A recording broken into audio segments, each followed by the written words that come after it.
Sandy says read, and welcome to the channel. You guys, we are going to do a review and discussion of Dreams of Desolation by Miguel Garcia. Let's get this up here with hopefully, I can't get the glare. There you go, with less of a glare. This is book one in the Raven's Conjuring. Now, I picked this up from Miguel's table at the Sunshine State Book Festival back in January. I saved it to read for the fall, the upcoming October Halloween novel reading season. All right. So I can recommend this for the spooky horror novel season that's coming up. Let me give you the specs for this one.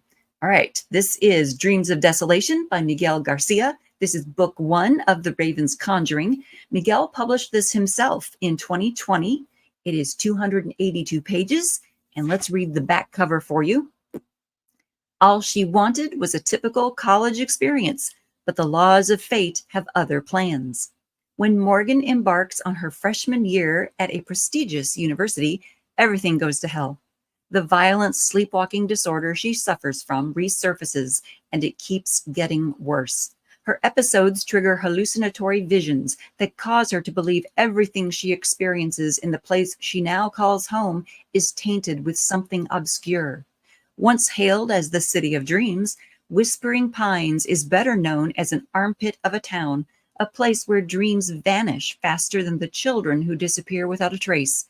Nothing good happens here. The locals know it. As one of them tells Morgan, the only way out of this goddamn place is death. Doesn't that sound great for Halloween?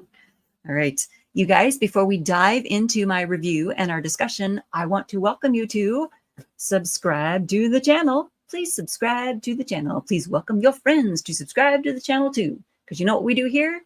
Books. We do all the bookish things here at Sandy Says Read. So if you like books, if you like book reviews, if you like booktube tags, if you like talking about bookish stuff, this is the channel for you. Please subscribe. Please click the bell notification icon below, because I do have some live streams coming up. We do live streams at least once a month, sometimes twice a month, and you want to be notified when that stuff happens. Is that enough of that? Can we dive in? Before we dive in, actually, I do have this bingo card thing that you can participate in. I have a Bingo Baker page on the Bingo Baker site. I'll put a link to that in the drop-down box below, like everything else. But you can generate your own Sandy Says Read Bingo Baker card. And so all of these different things that I say while we're going through these reviews are listed in the bingo card. And you can check them off as I say them. I'm not saying that I am, not saying that I'm predictable here, but you can check those things off as I say them, and it'll be fun, and you get a dopamine hit off of it. Prizes, just the dopamine hit. All right, now do I have the Sandy synopsis for you guys? Yes, I do. All right, let me see. What other notes do I have? Before we get to the Sandy synopsis, let's see. Now, and speaking of Sandy synopsis, you guys, there are notes here. This will not be totally random throughout, but I do want to mention the Sandy synopsis. I have on my merch shop, I've put a new design, and this is the sticker with the new design on it. Give me the Sandy synopsis. And I have this design on like t-shirts and book bags and stuff like that, okay? At the merch shop. And guess what? That link is in the drop-down box below. All right. Book two, Scourge of Damnation, is also available in the Raven's Conjuring series. So because obviously our characters are moving on to book two, we have lots of characters who survive. Okay.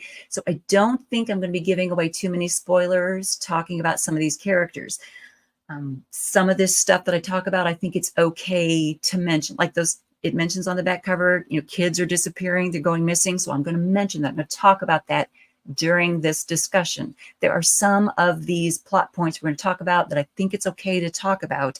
I don't think it's too spoilery to talk about them. All right. When I give some of the, when I read some of these passages to give you a flavor of Miguel's writing style, I don't think I'm giving away too much. I'll be careful not to give away everything. But guys, there's some spoilers in this review. Just that's how it is. If you're concerned about that, if you want to go grab the book and read it before you hear me talk about it, go grab it now. Come back and watch this review another time. Okay? Because yeah, there's going to be some stuff that might be a little bit spoilery. So let me give you the Sandy synopsis. You guys, quite a lot of the happenings in this book are set up for book 2. A lot of things, I mean, I don't want to say Miguel leaves us hanging. There's a lot of stuff that he uses as setup for book 2. So we don't get we don't get a culmination to what's happening with these children who go missing. Okay, that we just have to wait for that resolution in the next book. Let's see, the inheritance that Morgan gets, we don't get to see that land. We don't get to see this, $15 million that she's getting paid. We don't get to see this land, but that's a good setup for what's coming in book 2. There are so many little things that are a good setup for what's coming in the future. Let's see, the missing boys. When Morgan goes to college and she's taking a psych class, we get introduced to that psych class and we see how difficult that psychology class is going to be. The professor tells everyone in the class, hey, look, a lot of you are not gonna pass this class. If you turn in an assignment late, you're gonna fail. If you have typos in your assignment, you're gonna fail. If you misdiagnose a patient, you're gonna fail. I mean, she just tells them flat out, here are all the ways you can fail this class. So if you don't think you can hack it, get out now. And like 7 students get up and leave.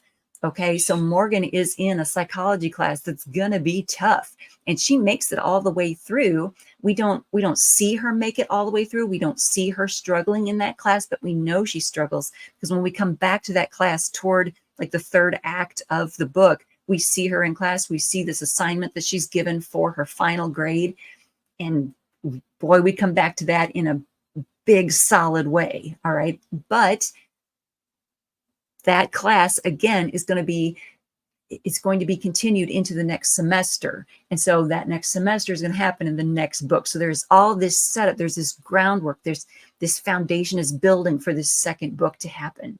Right? There's a lot of that groundwork taking place. All right. So the Sandy synopsis, quite a lot of setup for the next installment. Morgan Stark sees unconventional remedies for her sleepwalking disorder while trying to navigate typical and paranormal problems during her first year of college. There were a bunch of things I liked in this book. There were a couple things that bugged me. Of course, I'm going to give you guys an honest review. We'll go over the couple of things that bugged me, and we'll talk a lot about the cool things that I liked in this book. All right. Should we get the couple things that bug me out of the way so that we can talk about all the good stuff? Let's do the couple things that bug me and just get that over with, because there weren't a lot of things that bugged me, you guys. This was a good book. I'm going to recommend this. All right. The couple things that bugged me was we started with a dream. You guys, it starts off with a dream. Chapter one, the nature of death. And we've got Morgan, our main character. There she is, and she is in danger. She's stumbling about. She's in her house. Things are crumbling around her. It's dark. It's scary. Something is after her, and she's in pain. Like her feet are wounded. It's a horror novel start, right? And I'm like, oh my gosh, I'm there. I'm with her. I feel the terror. I feel it. Miguel made me feel fear for this main character. And I wanted her to get out of the situation she was in. She got out of it because her dad woke her up. I was irritated with the author by like what, page 3? Is that what? Yeah, by page 3, I was like, oh no, you did not just do that to me as the reader. The weird thing is Morgan has a sleepwalking disorder. So it was perfectly allowable for her to have a sleepwalking nightmare.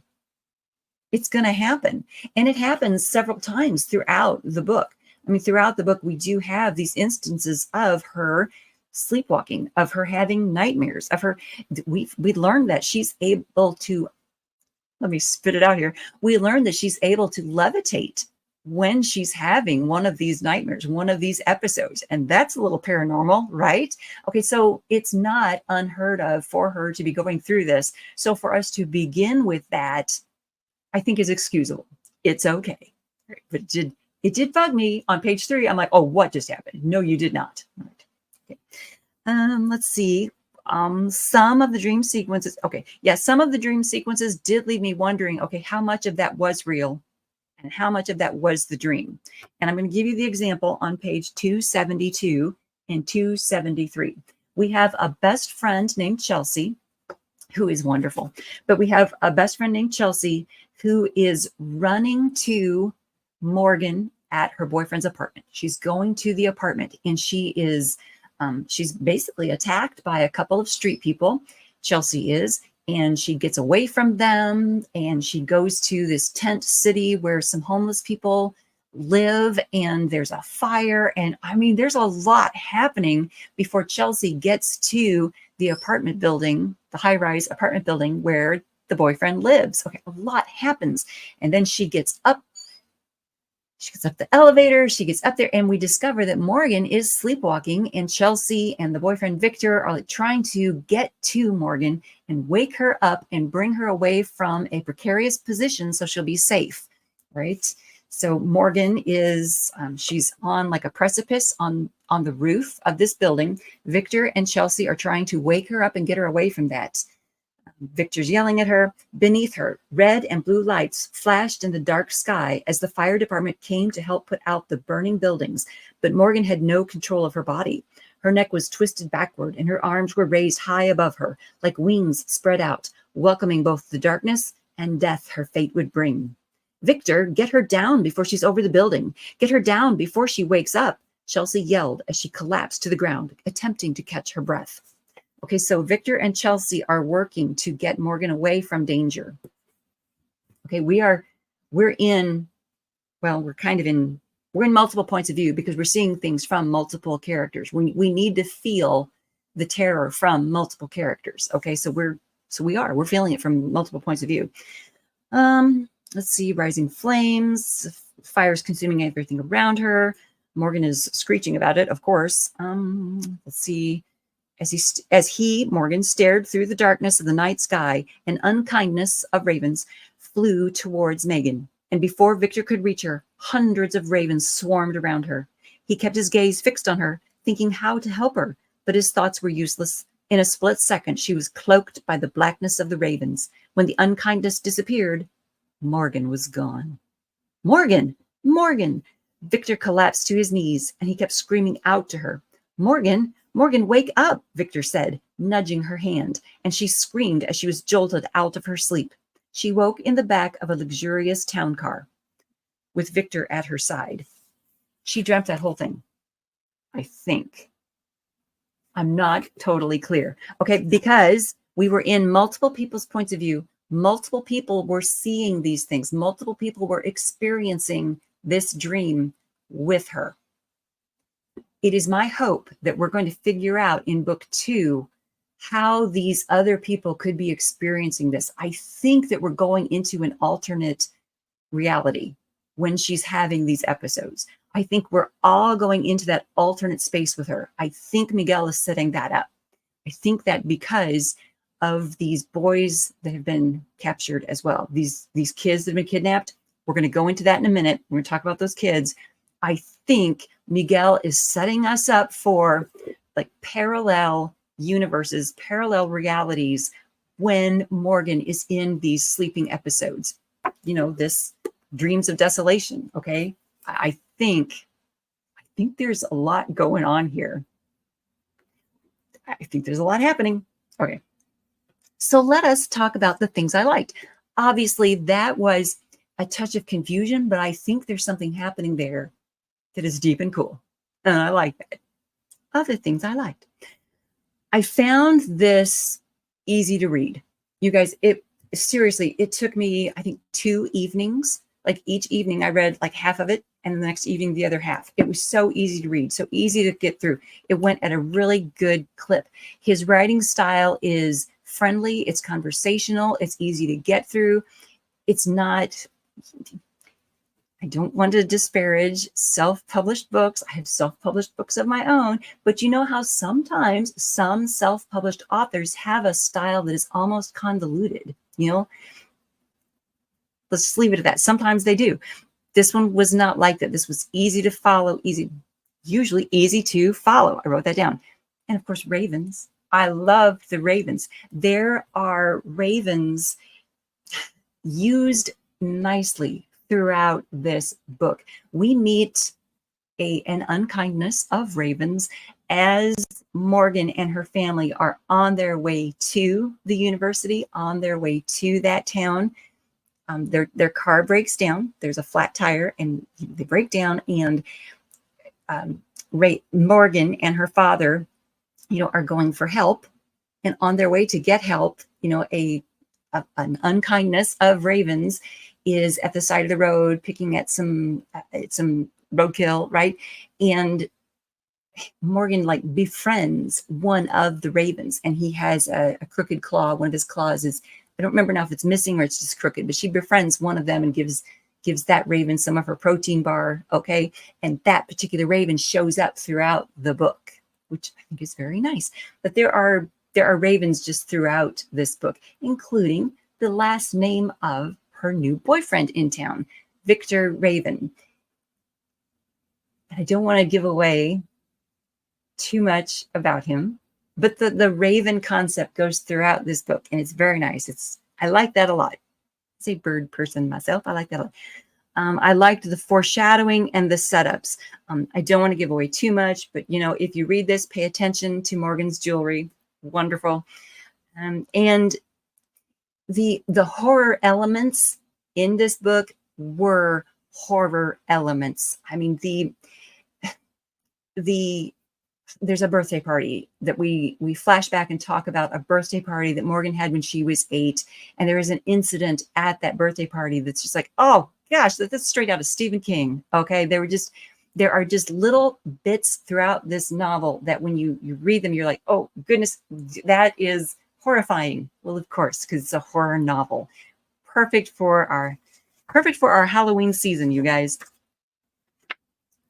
All right, now let's talk about our characters, because as we talk about the characters, I think I'll be able to tell you a little bit more about our plot points as well.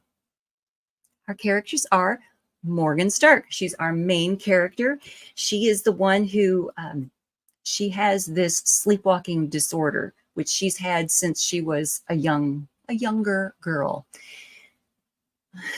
She is a likable character, but every once in a while she does something that makes me go, oh, she's snapping. She's going a little crazy. She's going a little haywire. But she's also going through a change. She's going through an arc because she's going off to college. She's leaving behind, the high school days. She's leaving behind the girl she was as a young girl. She's going off to college. When she gets to college, she's off on her own now. Luckily, she gets to go with her best friend, her BFF, Chelsea.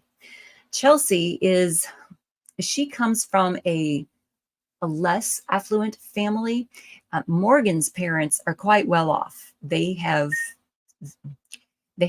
good jobs. They have always had good jobs, or in her father's case, have been able to move from one good job to the next good job. All right. So they have always had a good roof over Morgan's head. They've always had money. Okay. They've never hurt for anything. Whereas Chelsea's family, it's her and her mom. Okay. And they've not always had everything. And I think she has a brother too. Anyway, they've not always had everything they've always needed. So when it was time to go to college, Morgan's parents went to Chelsea's mom and said, hey, how about Chelsea goes to college with Morgan? We will cover her tuition and room and board, all that good stuff. You can pay us back interest-free loan, and Chelsea can room with Morgan so that Chelsea, who understands Morgan and understands her sleepwalking disorder, can room with her and be her friend and be there for her and be her support. Perfect. I mean, it's going to work out perfectly. All right. And Chelsea She doesn't know that her mom has taken this loan out from Morgan's parents. She just knows that she gets to go to college with her BFF. They're going to be BFFs together, and it's going to be great. Well, when they get to college, James, the father, and Terry, the mother, have driven the girls up to college. When they get there, they discover that a different person named Chelsea has already checked in and is already in the room that Morgan and Chelsea are supposed to share. So someone's already there. Oops. So James goes on up to the room and he discovers this other Chelsea. Her name's like Chelsea Nicole. So we call her Nicole through the rest of the book. But Chelsea Nicole has already moved in and she's in a wheelchair. So it's going to be difficult to pack her up and move her to the other room she's supposed to be in. So for this first night or like the first week, just until school gets started and we can get everyone moved back around and reshuffled, she's going to stay there. And Morgan is going to come and be in the room with this stranger, Chelsea Nicole. It's going to be fine, but it's not fine. It doesn't turn out to be fine. That very first night, there's been so much stress. I mean, the car broke down on their way up. And now there's this mess up with the rooms and the roommates. There's been so much stress that Morgan is just a little too stressed and she forgets to take her medicine before she goes to bed. And so she has a sleepwalking episode in the night. She doesn't just have a sleepwalking episode. She tries to strangle this girl. She almost murders her at that first night. Okay, so from then on out, everyone thinks she's crazy. So she, of course, is having a rough time of it. I mean, everyone thinks she's crazy. She gets, of course, reported to the dean, as you would if you tried to murder your roommate on the first night in college. She gets reported to the dean. She goes to the dean, and the dean is very understanding about it. Very understanding. The dean is like, oh, so you have a sleeping disorder. Oh, well, that's totally understandable. And, they put it in her chart or they put it in her school, her official record. But she's able to get back to her room, get back to her classes, get back to what she's supposed to be doing. She ends up going to work in a bookstore there in town. And Arthur is our bookstore owner. He's one of our characters who's very laid back, very kind, very welcoming, open, wonderful. But she also meets on this first week in town, she meets Victor Raven. He works at La Café Noir. This is the little coffee shop in town. She meets Victor and she thinks, wow, he's really cute. And he thinks, wow, she's really pretty. So they end up forming a relationship. They're friends. And of course, he figures out who she is. Everyone knows who she is. She's the girl who tried to strangle her roommate on the first night in school, right? So, but Victor isn't turned off by the fact that she tried to strangle her roommate. He just thinks she's cute. So they end up forming a relationship. They become boyfriend, girlfriend. They're hanging out all the time. The real Chelsea does swap rooms with the Chelsea Nicole. So the real Chelsea is in the room with Morgan. The BFFs are together. So Chelsea can help keep track of Morgan and keep track of her taking her meds and make sure that she's not sleepwalking out of the room at night, that kind of thing. So the BFFs are together, and that is good. So let's talk a little bit about a couple of side characters. There's a side character named Billy Thompson. There's a side character named Karen. And around page 168, but we're going to go to page 168 in a second here. Karen she's just this wench ball, okay? She used to date Victor. We learned that later in the book. She used to date Victor, so she has some jealousy there. And she is mean to Morgan. She makes fun of her because she tried to murder her roommate on the first night in school. So she makes fun of Morgan for that. She is out to get Morgan because she's now dating the guy Karen used to date. She just has all these reasons to go after Morgan, right? And so she does. And one evening after partying and such, Karen throws a brick through the bookstore window while Morgan is in the bookstore. Morgan gets blamed for the damage. Morgan goes to jail. Morgan's in jail. And she's having one of these sleepwalking visions. Okay, she's in a dream state and she's seeing Billy Thompson. Billy Thompson is one of these kids who has been abducted. He's one of these kids that has gone missing. All right, and we're having a conversation between Billy and Morgan. And let's see, is it Billy thinks it's just a matter of time before we die. Morgan says, don't say that. We'll get out of here soon. You'll see. That's what the others said. And then it came for them. This time will be different, I promise, Morgan said, crawling closer towards the voice. My name's Morgan. What's yours? Morgan, you're the first girl to be down here. You must be on accident. What's your name? Morgan repeated. It doesn't matter. No one's looking for me anyway. My mom probably doesn't even know I'm gone, and my dad is probably happy I'm not around. That can't be true. I'm sure they're worried sick about you. I doubt it, but if you do make it out of here alive, my name is Billy. Billy Thompson? Morgan remembered. Yeah, that's right. How do you know? I saw your picture on a missing person flyer yesterday. It said you've been missing for 3 days. 3 days? That's impossible. I've been here at least 3 months. How have you stayed alive for so long? They feed us just enough so that we don't starve, keep us somewhat alive. Who feeds you? I don't know. Sometimes I wake up and I can smell the meat in front of me. It's never cooked. It's very chewy like that, bloody even. Sometimes the meat still has feathers on it. Morgan felt hopeless. There was nothing she could do to help the child. She couldn't scream for help. She couldn't see anything, and she was freezing.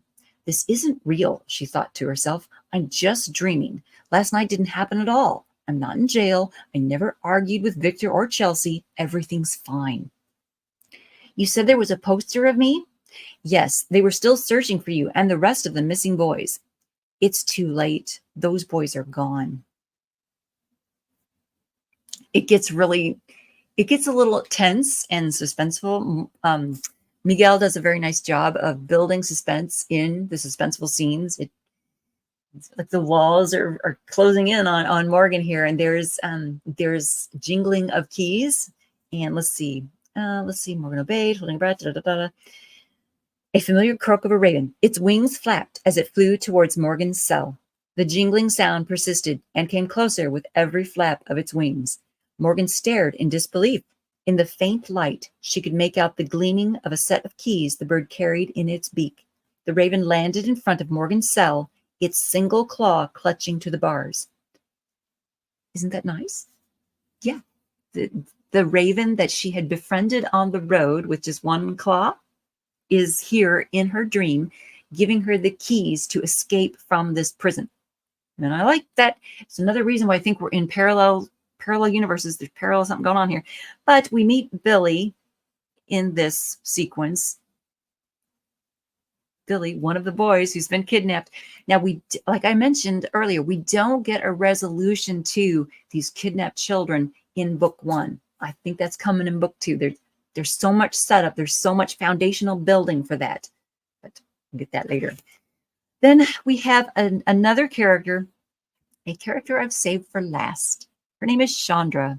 Chandra is a clairvoyant, and the first time we meet her is at the bookstore. She comes into the bookstore while Morgan is working alone, and she's like, oh, I'm attracted to you. There's a reason I'm attracted to you. I feel led to come in here and talk to you. And she does. She talks to Morgan, and she's like, tell me your name. Tell me where you're from.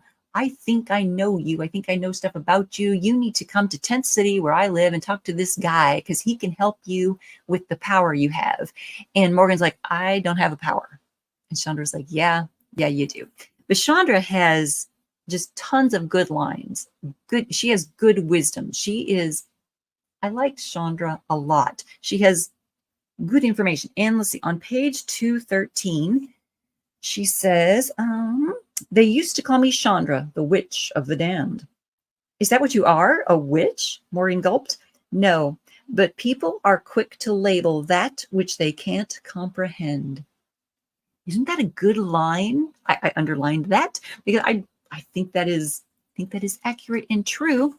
A very good line for Chandra to say. And then on page 215, she says, there's no time like the present to put the future in perspective. And that's when she was trying to convince Morgan to come and meet with this fellow who could help her figure out her power, how to use it, how to control her dream stuff. Yeah. And then see, page 279. It's 272. Hold on.